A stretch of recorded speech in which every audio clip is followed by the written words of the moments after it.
오늘 우리에게 주실 하나님 말씀은 신약성경 골로새서 3장 15절에서 17절 말씀입니다. 그리스도의 평강이 너의 마음을 주장하게 하라. 너희는 평강을 위하여 한 몸으로 부르심을 받았느니 너희는 또한 감사하는 자가 되라. 그리스도의 말씀이 너희 속에 풍성히 거하여 모든 지혜로 피차 가르치며 권면하고 시와 찬송과 신령한 노래를 부르며 감사하는 마음으로 하나님을 찬양하고 또 무엇을 하든지 말에나 일에나 다 주 예수의 이름으로 하고 그를 힘입어 하나님 아버지께 감사하라. 아멘. 잠시 기도하고 말씀 전하겠습니다. 좋으신 아버지 하나님, 한 해 모든 수고를 통하여 추수를 거둠과 같이 오늘 우리가 말씀으로 씨 뿌려 거두어 하나님 앞에 영광을 돌렸나이다. 주여 기뻐 받아 주옵시고 새로운 생명의 씨앗을 허락하사 한 주간의 삶에도 한 해의 삶에도 축복하셔서 거둘 것이 있는 인생이 되게 하시고 거둔 것으로 성결하여 주 앞에 드림으로 함께 기쁨을 누릴 수 있는 우리 모든 지체 되게 하여 주옵소서. 감사하는 영혼 될 줄 믿고 거룩하신 예수님 이름으로 간절히 기도하옵나이다. 아멘. 할렐루야. 지난주 집들에서 떨어진 낙엽을 쓸어 모으다가 잔디밭에 아직도 살아남은 세잎 클로바들을 바라본 적이 있습니다. 제가 웬만하면 잡초들을 좀 보는 즉시 뽑는 편인데 이상하게도 세잎 클로바들은 그냥 놔두게 되었습니다. 아마도 모르긴 몰라도 그 속에 네잎 클로바가 숨겨 있을 것 같아서 그냥 두고 본 것이 아닌가라는 생각을 해보게 됐습니다. 여러분, 네잎 클로바의 꽃말이 뭔지 아십니까? 그것은 곧 행운이라고 하는 꽃말을 갖습니다. 나폴레옹이 네잎 클로바를 세잎 클로바 속에서 발견하고 신기한 나머지 허리를 굽혀 그것을 따다가 순간 날아온 총알을 피할 수 있다는 뜻에서 유래했다고 합니다. 여러분 혹시 학창시절에 네잎 클로바를 이렇게 따서 책갈피 같은 데 소장한 적이 아마 있으리라는 생각을 해봅니다. 그렇다면 여러분, 네잎 클로바가 아닌 세잎 클로바의 꽃말이 무엇인지 아십니까? 전혀 없으세요? 이 세잎 클로바의 꽃말은 행운과 유사한 행복이라고 합니다. 행운이 숨겨져 있다면 행복은 가까이 있다는 뜻에서 꽃말 지어진 것 같습니다. 문제는 많은 사람들이 행운을 찾느라 행복을 놓치거나 지나치기 쉽다는 것입니다. 그렇다면 우리가 어떻게 해야 우리 곁에 있을 행복을 지나치거나 놓치지 않고 살아갈 수 있을까요? 저는 개인적으로 그것이 감사하는 데 있지 않나라는 생각을 해봅니다. 그래서일까요? 오늘 성경도 감사하는 자가 되라 라고 선포하고 계십니다. 하지만 오늘 우리가 주목해야 될 것은 오늘 사도 바울이 골로새 교회 교우들에게 말하는 감사는 전천후 감사에 해당함을 잊지 말아야 할 것입니다. 하고 싶을 때만, 좋을 때만 감사하라는 말이 아니라 시키지 않아도, 내키지 않아도 해야 할 감사를 이야기하고 있는 것입니다. 나로서는 감당할 수 없는 버거움 속에서도 오직 주님만으로 가능할 것임을 믿고 감사하는 자가 되라는 말씀입니다. 나는 못합니다, 안 합니다 할 그 순간에도 주를 의지해서 한 번 더 금을 내리는, 그래서 얻은 것으로 감사할 수 있는 우리 되기를 간절히 소망합니다.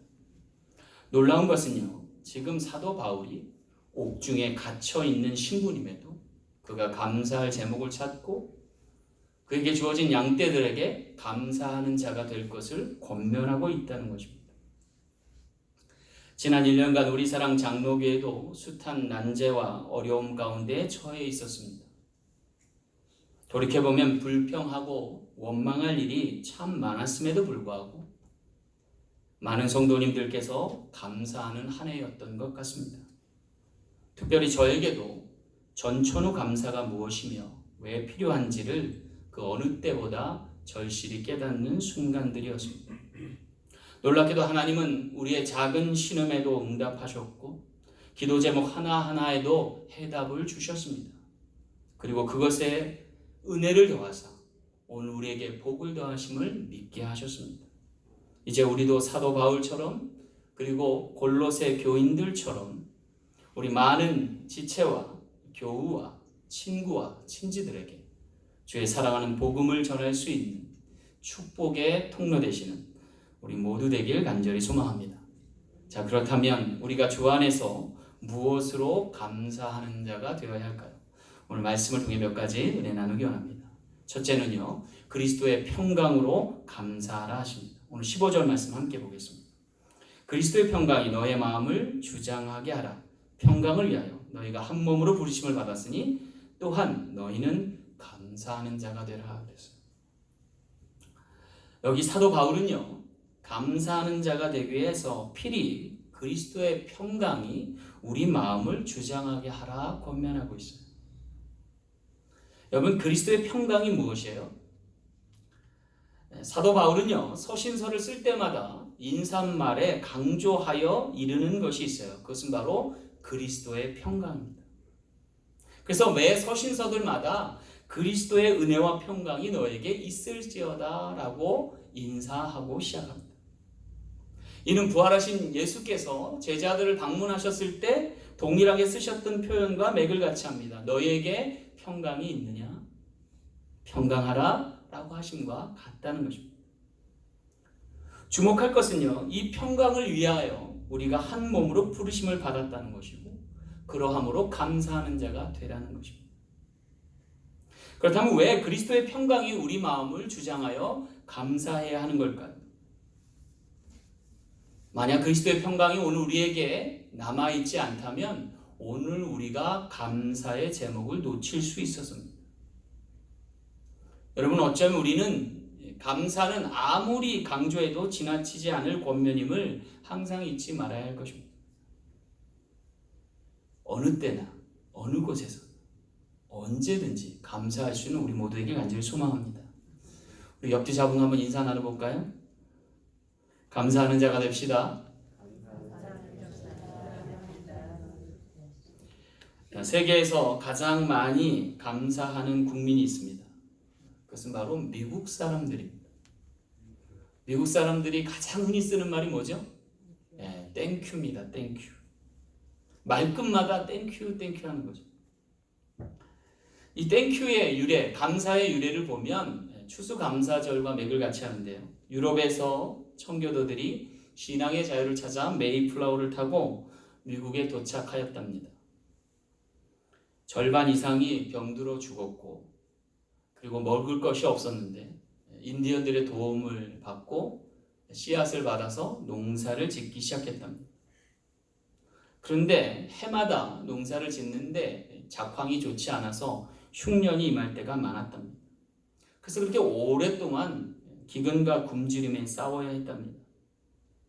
그럴 때마다 이 청교도들의 신앙 지도자들은 마을의 금식을 선포하고 기도에 전념하면서 하나님께 부르짖어서 이 고비를 넘기고 했대요.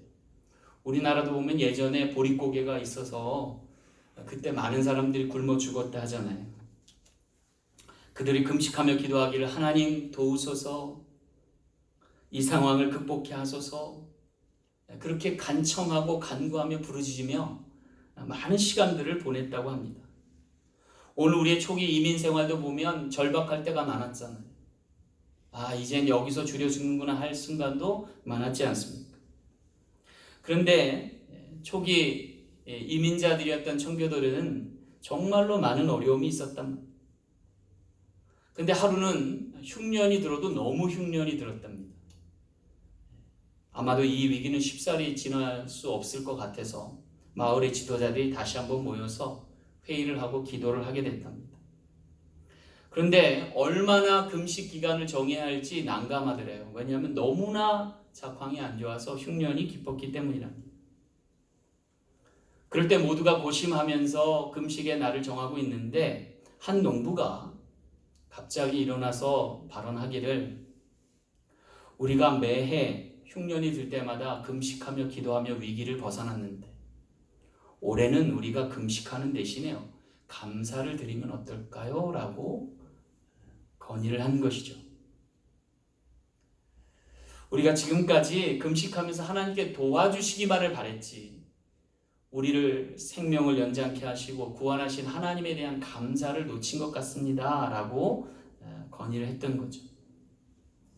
그래서 그 건의가 받아들여지게 돼서 달리 생각해서 감사부터 하게 되고, 금식의 한 주간을 명하면서 실시하던 것을 바꿔서 감사의 한 주간을 정했는데, 그것이 오늘날 추수감사절의 유래가 되었다고 합니다.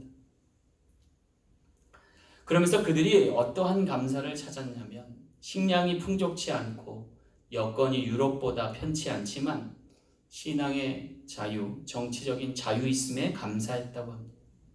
무엇보다 자신들 앞에 펼쳐져 있는 광대한 대지에 열려있음을 보고 금식 대신 감사 기간을 정했던 것이지요. 그 금식 기도 대신 감사 주간이 오늘 추수감사의 유래가 된 것처럼, 오늘 우리가 아무리 절박하고 어려운 상황 가운데서도 감사를 잃지 말고 그 감사로 씨 뿌릴 수 있는 저와 여러분 되시길 간절히 소망합니다. 우리 사랑 장로교회도 지난 한 해를 돌아보면 참 어려움이 많았습니다. 그러나 작년 가을에 저희가 감사하고 교회를 새롭게 개척하여 이전할 것을 함께 했는데, 하나님께서 1년 만에 교회가 코로나 바이러스 가운데도 생존케 하시고 간건케 하셔서 오늘 귀한 날을 맞이하게 하였습니다. 하나님께 모든 영광과 감사와 또 은혜의 찬미를 올릴 수 있는 우리 모든 지체 되시길 간절히 소망합니다. 두 번째, 하나님은 그리스도의 말씀으로 감사하라 하십니다. 오늘 16절 말씀 함께 보겠습니다. 그리스도의 말씀이 너희 속에 풍성히 거하여 모든 지혜로 피차 가르치며 권면하고 하셨습니다. 오늘 우리가 왜 그리스도의 말씀으로 살아가야 할지를 이야기해 주고 계십니다. 왜 그리스도의 말씀으로 감사해야 할까요? 그것은 바로 이 말씀이 오늘 우리 삶의 씨앗이기 때문에 그렇습니다. 옛말에도 말이 씨가 된다는 말이 있어요. 여러분, 우리의 말 한마디가 굉장히 중요합니다. 왜냐하면 말이 행동을 만들고요, 행동이 습관을 만들고요, 습관이 성품을 낳고 성품이 곧 운명을 바꿀 수 있어서입니다. 따라서 우리는요, 지혜롭게 말할 필요가 있습니다. 여러분, 지구상에서 가장 지혜로운 말이 뭘까요? 저는 단연코 말씀이라고 생각합니다. 왜냐하면 이 말은 하나님께서 우리에게 베풀어 주신 말이기 때문에 그렇습니다. 우리의 영혼을 살리고 구원할 수 있는 말, 그리스도의 말씀인 것을 믿고 그것을 전하고 그것으로 살아 영광 돌리시는 우리 모두 되길 간절히 소망합니다. 여러분, 말씀이 복음입니다. 살아 생명을 살리는 그 말씀 전할 수 있도록 오늘 우리가 말씀을 체득하고 그 말씀으로 감사하며 살아 하나님의 영광의 자녀 될 수 있는 귀한 지체 되시길 간절히 소망합니다. 옛말에 말 한마디에 천냥빛 갚는다는 말이 있어요. 말 한마디가 시사하는 의미가 굉장히 큽니다. 오늘 사도 바울은 골로새 교인들에게 너희는 감사하는 자가 되라고 언급합니다. 여러분, 감사하는 것은요, 아무리 지나쳐도 해가 될 것이 없습니다. 오늘 크리스찬들은요, 늘 감사할 수 있는 지체 되길 간절히 소망합니다. 간간히 사람들을 처음 보는데 사람들이 저를 보고 목사님이 아니냐고 하실 때가 있어요. 그래서 어떻게 알았냐고 라고 물어보면 그분들이 대부분 농담 삼아 이렇게 얘기합니다. 목사님이 아무 때나 감사하더라고요. 이렇게 얘기해 주세요. 여러분, 저도 모르게 감사가 입에 배어서 나와서 제 신분이 가끔 노출될 때가 있습니다. 그런데 사실 이것은 모든 크리스찬들이 함께 공유해야 될 것이 아닌가라는 생각해요. 여러분, 우리가 감사하는 데는요, 굉장히 중요한 의미가 담겨 있어서 그래요. 여러분, 누구에게 감사한다 하면요, 두 가지가 전제되어 있어요. 하나는 고마움이 바탕에 깔려 있고, 또 하나는 나보다 남을 낮게 여기는 소중한 마음이 담겨 있어서입니다. 오늘 우리가 땡큐라는 말을 습관적으로 쓰지만 그 땡큐의 어원적인 의미를 보면 think라고 하는 말에서 유래됐다고 해요. 다시 말하면 한 번 더 생각하고 말하는 거, 그게 감사라는 거. 그래서 thank you나 think you나 같은 뜻이 될 수 있어요. 특별히 상대에 대해서 배려하는 말, 존중하는 말 한마디가 오늘 우리에게 감사의 제목이 될 수 있다는 겁니다. 사랑하는 성도 여러분, 오늘 우리가 한 번 더 생각하면서 말하고 또 한 번 더 감사할 수 있는 지체 되시길 간절히 소망합니다. 그렇다면 오늘 우리가 진정 감사해야 할 대상은 누구일까요? 우리를 이끌어주고 도와준 사람들에게도 있겠지만 우리에게 모든 은혜를 베푸시는 하나님이 아닐까 싶습니다. 여러분, 우리 하나님만큼 오늘 우리에게 선하게 대우하시는 분이 없어서입니다. 오늘 우리가 추수감사절을 맞아서 한 번 더 하나님을 생각하고 하나님께 감사할 수 있는 저와 여러분 되시길 간절히 소망합니다. 여러분, 우리가 감사하는 일이 사실 우리 삶의 시작이 되면 놀라운 변화가 일어납니다. 예수님께서도요, 오병이의 사건을 일으키실 때 보면 먼저 감사하셨어요. 배고파서 허기진 배를 이끌고 집으로 돌아갈 백성들을, 양떼들을 긍휼히 여기셔서 제자들에게 먹을 것을 주라 했는데 줄 것이 없잖아요. 사오기도 뭐하잖아요. 그럴 때 주님이 너희 중에 먹을 것이 있냐 물었을 때 한 아이의 도시락을 안드레가 건네게 되죠. 근데 주님이 그 한 아이의 도시락, 보리떡 5개와 물고기 2마리를 하늘을 우러러 축사하셨다고 그랬어요. 축복하고 감사했다는 뜻이에요. 그리고 떼어서 나눠주기 시작하니까 남자의 수만 5,000명이 먹고도 12바구니가 남게 하셨다고 합니다. 사랑하는 성도 여러분, 오늘 우리가 먼저 감사하면 하나님께서 더 큰 분복으로 함께 하실 줄 믿습니다.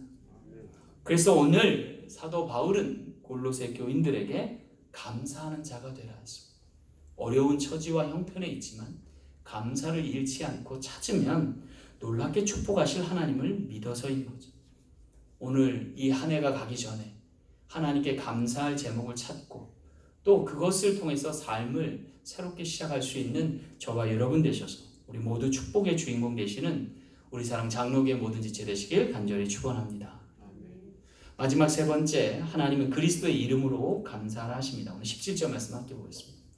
또 무엇을 하든지 말에나 일에나 다 주 예수의 이름으로 하고 그를 힘입어 하나님 아버지께 감사하라 하셨습니다. 여기 사도 바울은 골로새 교인들에게 말에나 일에나 다 주 예수의 이름으로 하라고 명하고 있습니다. 왜 예수 그리스도의 이름이어야 할까요? 그것은 그 이름에 권세가 있고 성령의 능력이 따라서입니다. 예수께서 승천하시면서 제자들과 성도들에게 남겨주신 선물이 있어요. 2가지인데 하나는 그 이름의 권세이고 또 하나는 성령의 능력입니다. 성전 미문의 안진뱅이를 고쳐줄 때에 베드로와 요한과 야고보 사도가 다른 말 하지 않았어요. 은과 금은 내게 없거니와 내게 있는 것으로 네게 주노니 곧 나사렛 예수 그리스도의 이름으로 걸으라 했어요. 그랬더니 성전 미문에 앉아 구걸하던 이가 벌떡 일어나서 하나님을 찬미하고 성전에서 함께 제사 드리는 놀라운 변화를 낳게 된 것입니다. 놀라운 것은요, 적선을 구하는 이 사람까지 관용을 베풀어 주실 만큼 예수 그리스도의 이름에 능력이 있음을 우리가 알아야 한다는 것이죠.